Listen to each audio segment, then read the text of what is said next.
Welcome back to another edition of the Night Report podcast. I'm your host, Mike Broadbent. Joining me once again is my co-host, Alec Crowdhamel. Rutgers has two top 5 draft picks. Dylan Harper went number 2 to the San Antonio Spurs. Shouldn't surprise anybody. The shocker of the night was Ace Bailey going number 5 to the Utah Jazz. We'll get into both of their landing spots. We'll get into what the experience was like at the Barclays Center in person for Alec, and much more. But first, let's just talk about the landing spots. Dylan, I love the landing spot in San Antonio. He's going to have the opportunity to kind of come into his own. I don't think they're going to thrust him into a starting role right away, given that Stephen Castle was the rookie of the year this past year. The rookie of the year from the 23-24 season was Victor Wembanyama.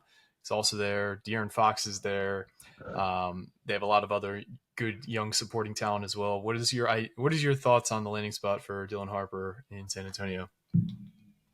Yeah, I mean, obviously, it's a great landing spot. We've talked a lot about it. Everyone's talked about it. It's a really great fit considering the young talent that they have. They also have someone in, like you said, De'Aaron Fox, a guy who's a veteran who's done it in the league before, who's been an all-star. Obviously, Steph Castle as well, like you said, the rookie of the year last year. And then Victor Wembanyama, who is pretty much a walking top 15 defense on his own. I mean, he didn't play after the All-Star break last season and still led the league in blocks, if that's a pretty good That's indicator. crazy. Yeah, and he can also shoot, and he's also a crazy good lob threat. So it's just it's a really good situation for any young guard to go into, but particularly for Dylan Harper, where you know his some of there is a little bit of overlap in skill set with Fox and Castle and Harper, but I feel like he is a versatile enough player that he can kind of work through that, and also they might be able to trade De'Aaron Fox or something like that, and or even if they do continue to kick the tires on trading for Giannis, I don't know if Harper would be in that trade at that point, but we'll have to wait and see. Maybe they move Castle or someone like that. But yeah, it's a great landing spot. I think like Wembanyama, obviously, like we talked about, is as good of a running mate as you can get. You can also play on or off the ball. So if you need Fox, you could theoretically you could put all three of them out there at the same time on the floor. I don't know if I would do that, considering the Harper's one of his weaknesses was being on defense and also shooting as well. But there is some encouragement.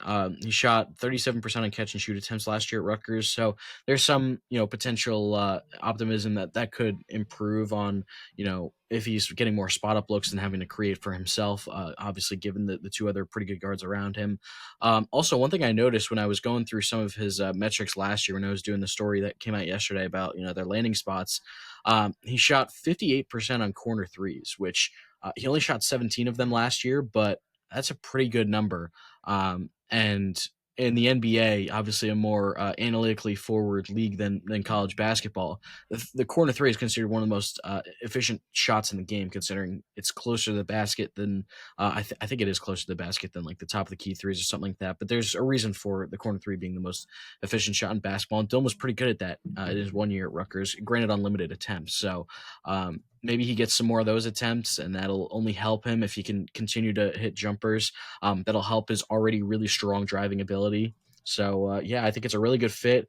He has a chance to grow with the organization as well. I mean, you have Castle's going into his second year, Wembanyama's going into his third year. You still have young guys also besides them, like a Devin Vassell, like a Jeremy Sohan. So there's a really good nucleus in San Antonio. And this team, I mean, they really well could compete this year for the playoffs when you have a hopefully fully healthy Wembanyama, Castle taking a leap. We'll see what Harper does, but also De'Aaron Fox as well. So yeah, it's a really really exciting situation. And Dylan Harper, if he were to win Rookie of the Year, be the first team to have 3 straight Rookie of the Year winners. Yeah, and he's I think 4th best odds I just saw to win Rookie of the Year at 10-1. The only players ahead of him right now are Cooper Flag, Trey Johnson, and Ace Bailey. But speaking of Ace Bailey, it seemed like he had a desired destination or two. We were hearing that the Wizards were his primary choice and the Nets were a secondary one. And he ends up in maybe the best basketball situation he could have ended up in if you're talking about development and opportunity. But it's probably the least desirable landing spot in terms of destination. I've never been to Utah, but it just seems like a place that, from somebody who came to New Jersey, and was just itching for Waffle House the entire time. I don't think they have many Waffle Houses out in Salt Lake City either. Um, just from your perspective, what do you think of the landing spot for Ace Bailey in Utah?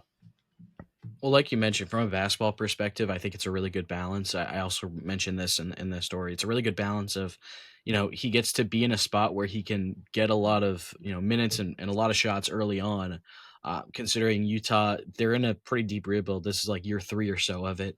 They still haven't really gotten a blue chip star scorer, so that can be Ace Bailey.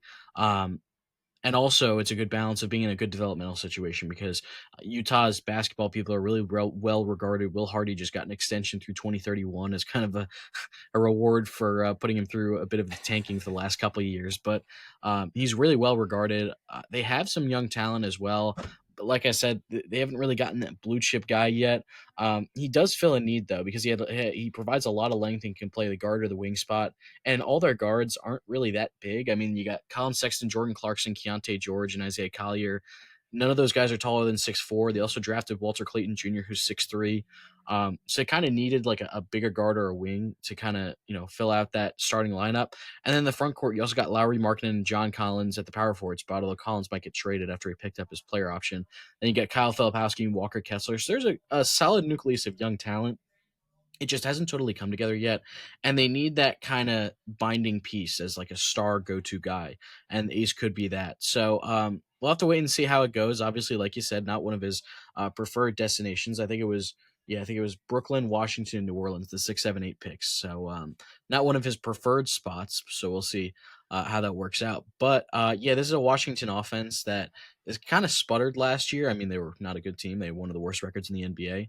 They were average in offensive rating and effective field goal percentage, and then they were also the worst in the league at turning the ball over. Now, how much does Ace help with that? The effective field goal percentage and the offensive rating should help.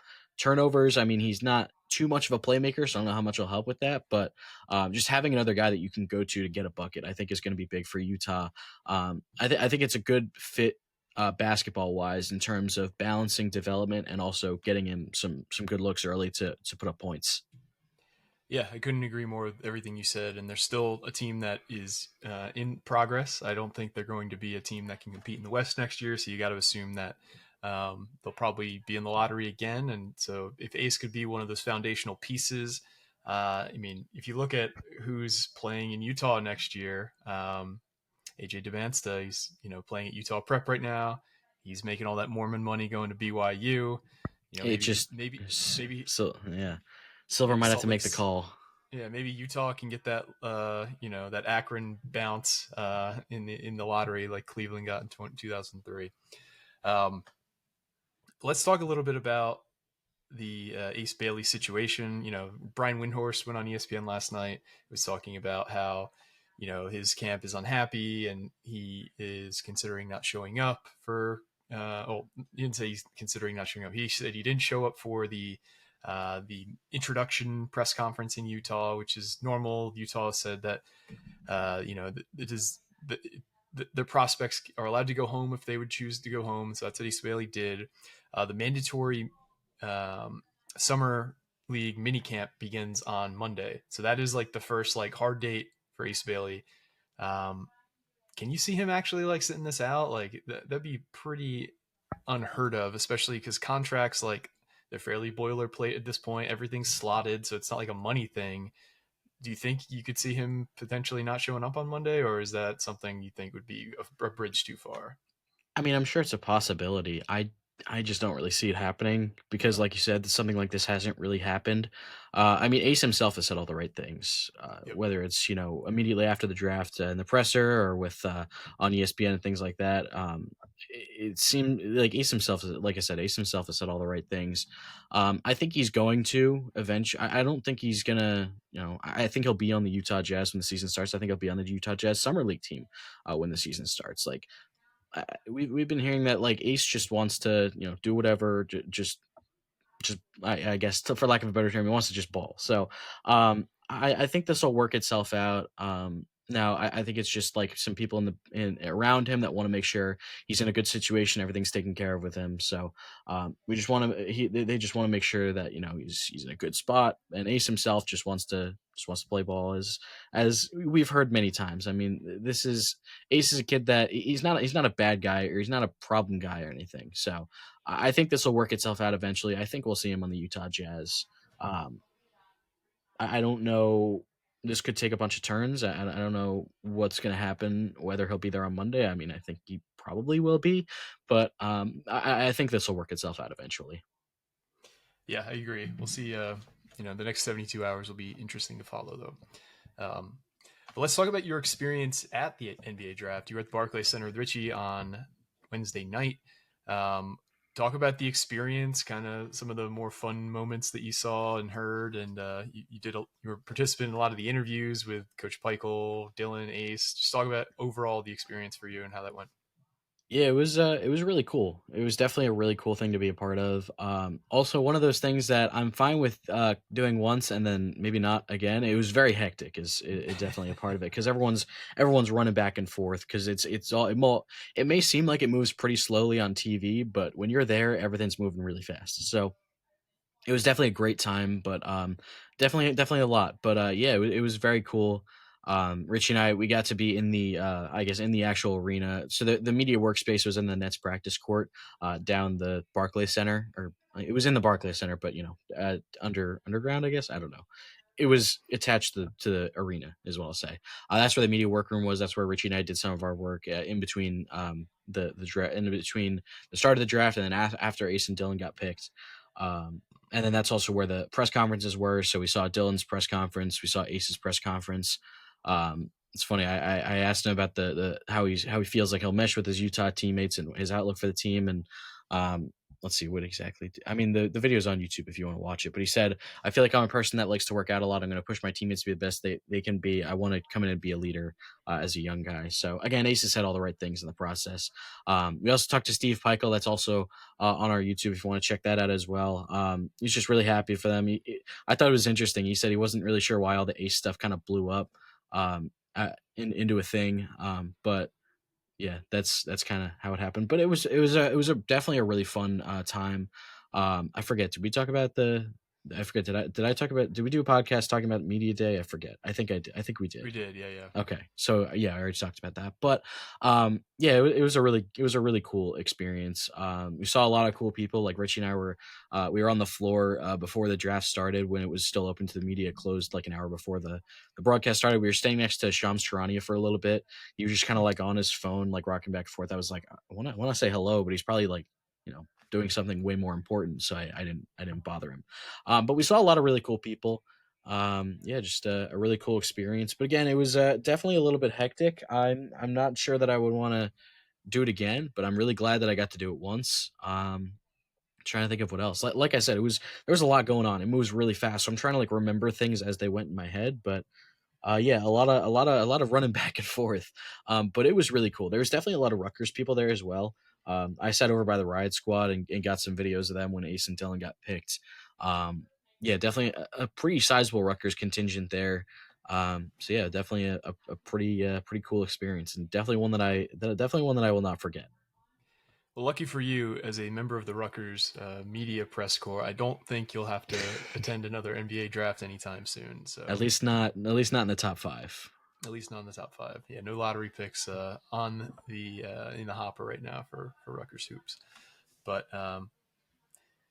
yeah, I mean, certainly this past basketball season wasn't what any of us expected, but I do think the opportunity to use this as a recruiting tool is still there. And who knows, maybe they'll take the James Harden, the Trey Young approach, the Steph Curry approach to supporting their respective college program when they start making some big kid money, and maybe they'll be big NIL supporters for Rutgers hoops in the future. Yeah, that would be ideal. I mean, they were asked about that, and I think Steve Pico was asked about that as well. And I mean, Pico said obviously he'd love to have them back. He said Ron's been back all the time, so he definitely figures that they'll be back. So yeah,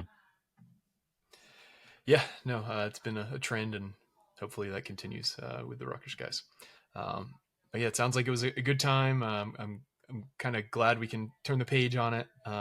You know, always support those two guys, but I kind of want a fresh start with hoops for next season. We'll see how it goes. Yeah, and summer league starts soon as well. I think Yeah, July 10th is the first one. For whatever reason, they don't have the. I feel like usually they have the top two picks face off against each other, but I guess they don't this time.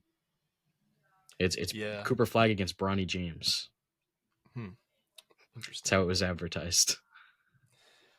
Oh boy.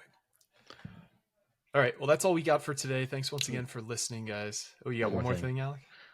Cliff Amorei signed a deal with the Toronto Raptors last night. Hmm. Trying to see if there are any other specifics, but it's probably like a summer league deal. Um, let's see, trying to see where that. Yeah, he agreed to a training camp deal with the Toronto Raptors, so he'll compete with the summer league team and try to go for a two-way deal with the Raptors. I mean, obviously Ron Harper Jr. started with the Raptors, so obviously, well, their front office. It's an Exhibit 10 deal as well, which we've seen. Hmm. Caleb McConnell, I think Caleb McConnell signed that one. I think Ron might have as well, or maybe he just got a two-way right out of the gate. But um, yeah, Toronto. I mean, obviously they kind of like Rutgers guys, although they just fired Masai Ujiri, so who knows if that's still a thing. But good to see Cliff get his shot in the league. Yeah, I would love to see Ron Jr. end up on the Spurs one day. Maybe Dylan will have some pull and do the Giannis thing and get his brother on the team. But all right, that's all we got. Thanks for listening once again, guys. I don't know when our next pod's going to be, but stay tuned to your podcast feeds and the boards for all the latest news on Rutgers athletics. But for me and Alec, this has been another edition of the Night Report podcast. Signing off.